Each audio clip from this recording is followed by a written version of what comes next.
Welcome students. आज जो हम टॉपिक लेके आए हैं वो नेक्स्ट यूनिट का है और चैप्टर है करंट एंड इलेक्ट्रिसिटी। तो जल्दी से हम बात करते हैं करंट की। तो देखिए करंट क्या है, basically rate of flow of charge, that is called current. अब सेकंड है इलेक्ट्रिसिटी। देखिए उस करंट के रेस्पेक्टिवली या उस फ्लो ऑफ चार्ज के रेस्पेक्टिव जो एनर्जी ट्रांसफर होती है,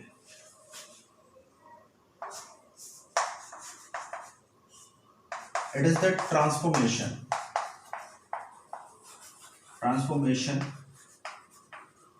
it is the transformation of energy in form of electric current। ठीक है, इलेक्ट्रिक करंट की फॉर्म में जो एनर्जी ट्रांसफर हो रही है दैट इज कॉल्ड इलेक्ट्रिसिटी। अब ये है किसके थ्रू, इसकी हम बात कर लेते हैं। तो बेसिकली आप जानते हैं कि हम जो मैटर है वो तीन स्टेट में एग्जिस्ट करता है, सॉलिड, लिक्विड एंड गैस। तो इसमें क्या पॉसिबिलिटी है इलेक्ट्रिसिटी के ट्रांसफॉर्मेशन की और किस तरीके से होता है वो एक ब्रीफ में बात करते हैं। जैसे सॉलिड को अगर बात करें तो सॉलिड में जो ट्रांसफॉर्मेशन ऑफ इलेक्ट्रिसिटी है वो उसमें जो कैरियर हैं, कैरियर ऑफ इलेक्ट्रिसिटी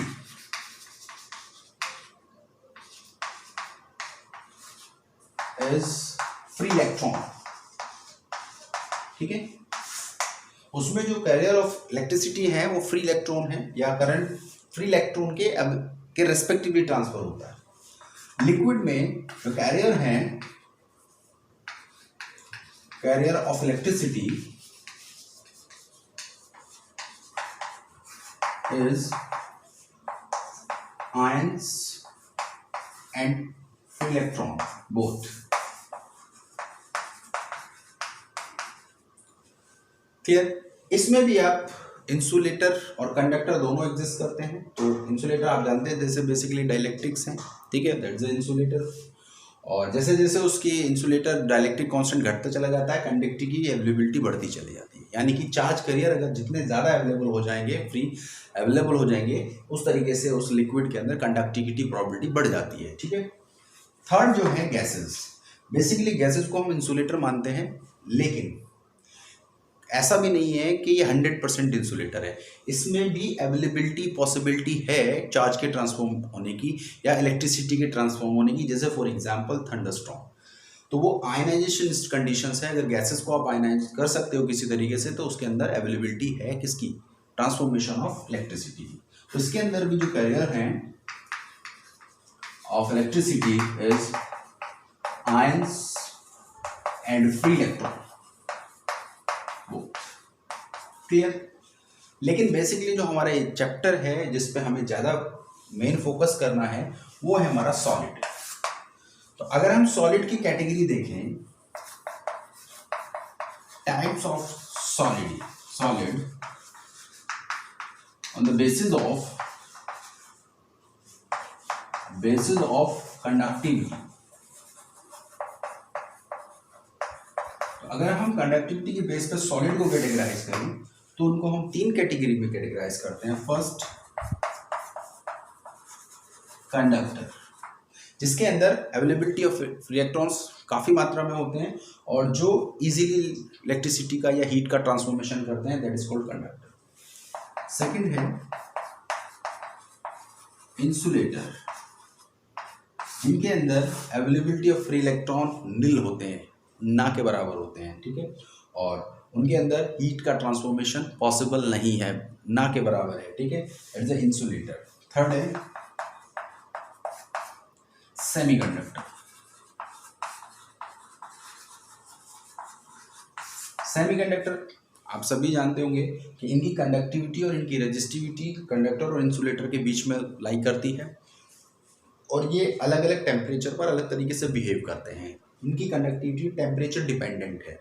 ठीक है, डायरेक्टली है, इसकी भी डिपेंडेंट है कंडक्टर की भी, बट एक लिमिट तक, और उसमें भी इसका रिवर्स ग्राफ है कि अगर टेम्परेचर बढ़ेगा तो कंडक्टिविटी घटेगी। इसका पॉजिटिव इम्पैक्ट है, टेम्परेचर बढ़ेगा तो कंडक्टिविटी बढ़ेगी। ठीक है, तो अब इसको हम ज़्यादा डिटेल में नहीं पढ़ेंगे सेमीकंडक्टर। यहाँ पे हमें मेन जो बात करनी है वो कंडक्टर पे बात करनी है। चलिए कम टू द पॉइंट, अब हम कंडक्टर की कंडक्टिविटी पे बात कर रहे हैं क्योंकि वही हमारा टॉपिक है। तो अगर हम कंडक्शन की बात करें, कंडक्शन इन कंडक्टर,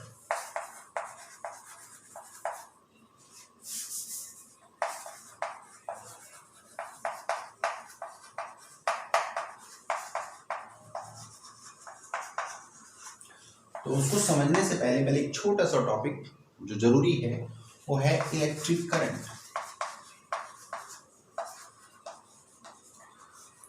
देखिए इलेक्ट्रिक करंट क्या है, the flow of charge in per unit time period. तो rate of flow of charge is called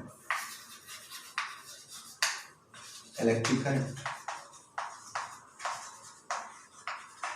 clear? इसको हम डिनोटेड बाय कैपिटल आई से डिनोट करते हैं, and it is a scalar quantity. ये कैसी क्वांटिटी है? स्केलर क्वांटिटी है। अगर इसको मैथमेटिकली देखा जाए तो rate of flow of charge is called electric current. It is called electric current. Charge over time period. ठीक है, यूनिट की बात करें तो यूनिट कूलॉम पर सेकेंड। क्लियर? क्योंकि चार्ज की कूलॉम है। एसआई यूनिट की बात करें दैट इज एम्पियर। डायमेंशनल फॉर्मूले की बात करें क्योंकि फंडामेंटल क्वांटिटी है दैट इज।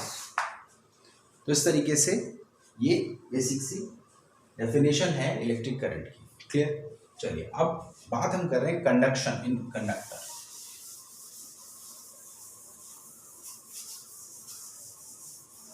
देखिए कंडक्शन कैसे कंडक्टर्स के अंदर होता है। पहले बहुत बेसिक सी बात समझते हैं कि कंडक्टर्स के अंदर ऐसा नहीं है कि आप अगर कंडक्टर्स को बिना किसी आउटर सोर्स के उसके अंदर कंडक्शन हो जाएगा, या आप किसी कंडक्टर को छुएं तो आपको करंट लगेगा, नहीं। तो जब तक आप किसी आउटर सोर्स बैटरी के साथ कनेक्ट नहीं करते उसके अंदर इलेक्ट्रिसिटी ट्रांसफर नहीं होती है, उसके अंदर एनर्जी का ट्रांसफॉर्मेशन नहीं होता है। अब वो क्यों, उससे पहले हम बात करें तो ऐसा क्या होता है बिना सोर्स के अंदर, जबकि उसके अंदर अवेलेबिलिटी ऑफ फ्री इलेक्ट्रॉन्स है। तो कंडक्टर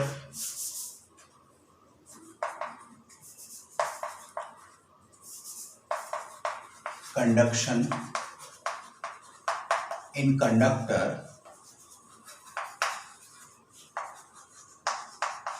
without outsource। अगर हम आउटसोर्स के बिना बात करें कंडक्टर्स के अंदर तो उसके अंदर कोई भी इलेक्ट्रिसिटी का ट्रांसफॉर्मेशन नहीं होता। क्यों नहीं होता उसको बात समझें हम। ये आपका कंडक्टर है, ठीक है। अभी आपने क्या है किसी आउटर सोर्स के साथ कनेक्ट नहीं किया है, हम इसको एक रूम टेम्परेचर पे लेके गए,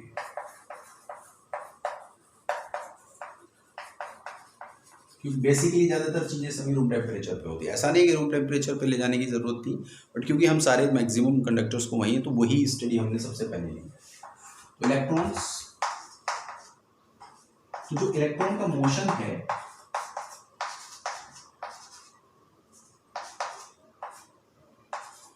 वो रैंडम है। जो इलेक्ट्रॉन है वो रैंडम मोशन कर रहे हैं।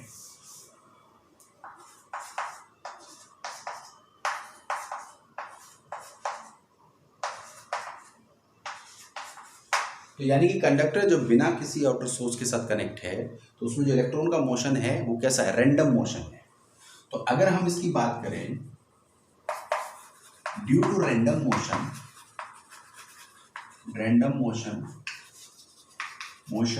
Of free electron in conductor, तो जो हम बात कर रहे हैं the velocity, the average velocity average velocity of free electron in conductor is 0। क्यों? क्योंकि बेसिकली क्या है, ये इलेक्ट्रॉन अनरेंडम डायरेक्शंस में, बिना किसी एक पर्टिकुलर डायरेक्शन की किसी भी डायरेक्शन में मूव कर रहे हैं, लेकिन इनका जब हम वेक्टर सम निकालते हैं इनकी वेलोसिटीज का, इनिशियल वेलोसिटी का, तो जो average velocity, average initial velocity of free electrons और कंडक्टर इज 0। तो यानी कि यू एवरेज की अगर आप बात करें तो that is u1 plus u2 plus u3 up to un upon n equal to 0। क्यों है ऐसा? अभी मैंने बताया, क्योंकि वेक्टर सम करते हैं और वेक्टर अगर अपोजिट डायरेक्शन में काम करते हैं तो कैंसिल आउट कर देंगे, क्योंकि इलेक्ट्रॉन हैं, उनके मास सेम है, ठीक है, सेम टेम्परेचर पे है, सेम एनर्जी कैरी करेंगे, तो जो उनका वेक्टर होगा वो मैग्नीट्यूड सेम कैरी करेगा, बट इस तरीके से रीअरेंज होगा तो एक दूसरे के इम्पैक्ट को कैंसिल आउट करेंगे। तो यानी कि average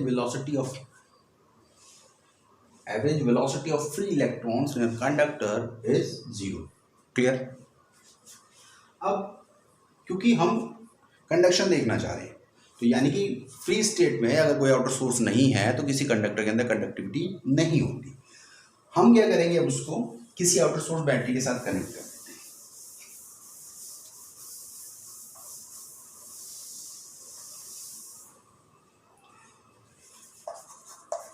when we connect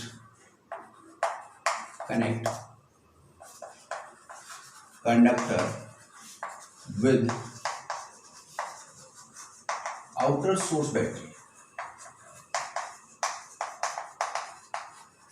outer source battery के साथ हमने इसको कनेक्ट कर दिया, तब क्या होगा? तब उसके अंदर एक कंडक्शन होगा, और उसको हम कैसे एक्सप्लेन करेंगे? उस तरीके से हमने एक कंडक्टर कंसीडर किया, उसको हमने आउटर सोर्स बैटरी के साथ कनेक्ट कर दिया, ठीक है, जिसका इलेक्ट्रिक फील्ड E है, ठीक, और इसका area of cross section A है, इसकी लेंथ L है, ठीक। अब हम यहाँ पहले एक इलेक्ट्रॉन के मोशन को ऑब्जर्व कर रहे हैं। लेकिन यहाँ क्योंकि नेगेटिव चार्ज है तो इलेक्ट्रॉन अगर कोई यहाँ है तो वो एक्सेलरेट होगा, यहाँ कोई एटम है तो कुछ इस तरीके से टकराता हुआ आगे की तरफ एक्सेलरेट होगा और फाइनल अपनी डेस्टिनेशन पे पहुंचेगा और यहाँ पर ऑब्जर्व हो जाएगा, एब्जॉर्ब हो जाएगा, ठीक है। तो एक इलेक्ट्रॉन का एक साइकिल कंप्लीट हुआ, जिसकी वजह से क्या है, एक पूरा चार्ज का ट्रांसफॉर्मेशन हुआ, जिसकी वजह से एक करंट फ्लो करता है। उस करंट को ही हम यहाँ ऑब्जर्व कर रहे हैं। उससे पहले बहुत सारे ऐसे फॉर्मूलेज हैं जो स्टेप बाय स्टेप हमें यहाँ पता चलेंगे। तो हम एक बेसिक सी स्टार्टिंग इसकी कर रहे हैं। हमने कोई कंडक्टर कंसीडर कर रहा है जिसकी चार्ज डेंसिटी Ne है। तो let me consider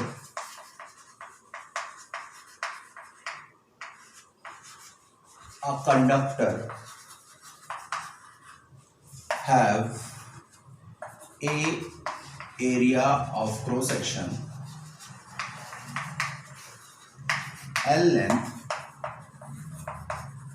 and Ne charge density। Clear? अब जब इलेक्ट्रॉन इलेक्ट्रिक फील्ड में रखा है तो इलेक्ट्रॉन एक्सपीरियंस इलेक्ट्रिक फोर्स, तो इलेक्ट्रिक फोर्स एक्सपीरियंस करेगा तो that is F is equal to QE। Q electron है तो that is F is equal to EE। Equation, क्योंकि मास क्या कैरी कर रहा है तो according to Newton's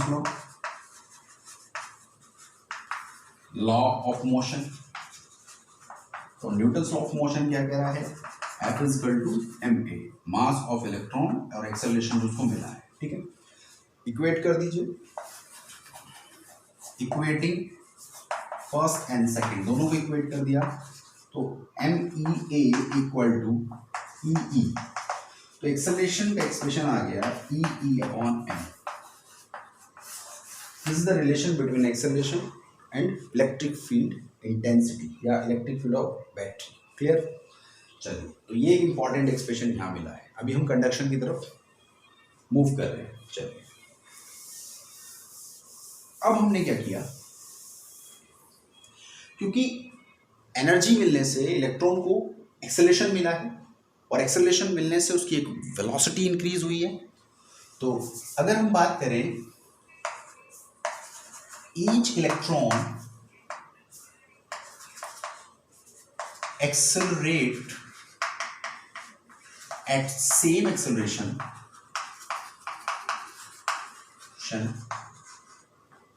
and find different velocity, different velocity find कर रहा है। तो एक इक्वेशन, एक मोशन ऑफ इक्वेशन अगर एक इलेक्ट्रॉन के लिए लगाएं तो v1 equal to u1 plus a tau 1, where the tau 1 is relaxation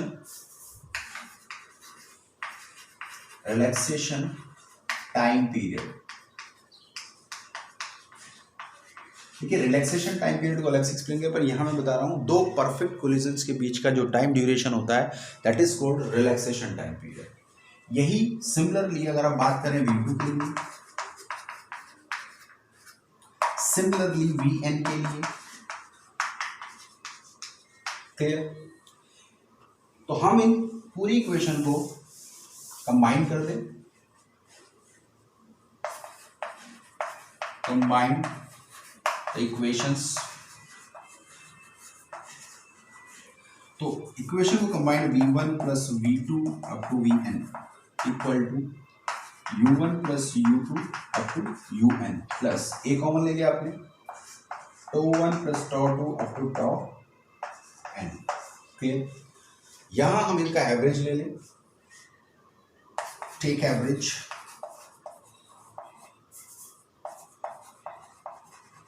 क्योंकि एक इलेक्ट्रॉन के मोशन से तो आप पूरे कंडक्टर को आइडेंटिफाई नहीं करेंगे, तो आप सभी के मोशन का एवरेज कंसीडर करेंगे। तो दैट इज, तो v1 plus v2 vn upon n, u1 plus u2 up to un upon n plus τ1 plus τ2 up to τn upon n। Clear. चलिए आगे चलते हैं। तो अगर यहाँ पर एवरेज की बात करेंगे तो क्या हुआ, ये वाली value that is Vd, that is 0। आपने पहले पढ़ा u1 plus u2 up to un upon n equal to 0। Equation बनी a टाउ एवरेज। अगर इसकी बात करें that is a drift velocity. देखिए ड्रिफ्ट वेलोसिटी क्या है, it is the average velocity of accelerated electrons. Conductor के अंदर जितने भी एक्सेलरेटेड इलेक्ट्रॉन है उनकी average velocity that's called drift velocity. तो Vd, ए की वैल्यू अभी आपको पता है E अपॉन m। ये इक्वेशन आपकी सेकंड हो गई, इसमें आप थर्ड ये वैल्यू पुट करेंगे तो Vd इक्वल टू आपका आ गया E अपॉन m तो clear. This is the relation between relaxation time period and drift velocity. Clear. Important है, जितने जितने फॉर्मूले में ब्रैकेट कर रहा हूँ ये सब इंपॉर्टेंट है। क्लियर। चलिए अब हम क्योंकि कंडक्टिविटी की बात कर रहे हैं, अब हमें वेलोसिटी पता चलेगी। तो देखिए कंडक्टर की कंडक्टिविटी,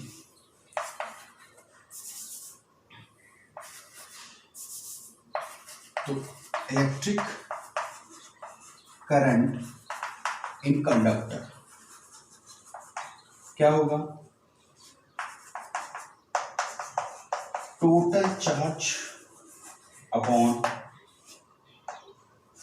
टाइम। पर टाइम पीरियड में जितना टोटल चार्ज ट्रांसफॉर्म हुआ है दैट इज को लेकर Q, यानी कि I is equal to Q total upon T। Equation इसको थर्ड मान लीजिए आप, दैट इज 4। अब देखिए, अब हम यहाँ पर दो चीज को कैलकुलेट करेंगे, QT और T को, और जल्दी से कैलकुलेट करेंगे। आगे देखिए QT क्या है, टोटल चार्ज ऑन कंडक्टर। तो टोटल चार्ज ऑन कंडक्टर क्या होगा, चार्ज डेंसिटी Ne और वॉल्यूम क्या है A इंटू L। तो that is QT equal to NEAL। T की अगर हम बात करें, क्योंकि ये वी डी वेलोसिटी से टी टाइम पीरियड में इस डिस्टेंस को कवर अप करता है, कौन सा, एल को। तो यहां से अगर हम बात करें किसकी, तो T is equal to, time is equal to क्या होगा, डिस्टेंस, डिस्टेंस क्या है एल, वेलोसिटी क्या है वी डी। तो अगर इस इक्वेशन को, इन वैल्यूज को 5 and 6 को, value of QT and T from the 5 and 6 put in equation 4th, जब आप 4th में रखेंगे तो ध्यान से देखिए तो क्या आएगा, I equal to NEA into L upon, और T की value L into BD, T से L से L कैंसिल आउट, तो that is I is equal to NEA VD। Clear. ये आपकी कंडक्टर के अंदर कंडक्टिविटी के लिए, इलेक्ट्रिक करंट के लिए एक्सप्रेशन है। तो इलेक्ट्रिक जो कंडक्टिविटी है या करंट है वो कंडक्टर की चार्ज डेंसिटी पर डिपेंड कर रही है, उसके एरिया क्रॉस सेक्शन पर डिपेंड कर रही है, और ड्रिफ्ट वेलोसिटी पर डिपेंड कर रही है। और ड्रिफ्ट वेलोसिटी किस पर डिपेंड कर रही है, ये अभी मैंने एक्सप्रेशन में लिखवाया है, ठीक है। तो ड्रिफ्ट वेलोसिटी का रिलेशन आप खुद जानते हैं किस किस पर डिपेंड करता है, ठीक। तो यानी कि कुल मिला के कंडक्टर का एक्सप्रेशन करंट का ये हुआ। तो नेक्स्ट जो उसमें और आगे फर्दर हम कंटिन्यू करेंगे, नेक्स्ट वीडियो में कंटिन्यू करेंगे। Thank you students.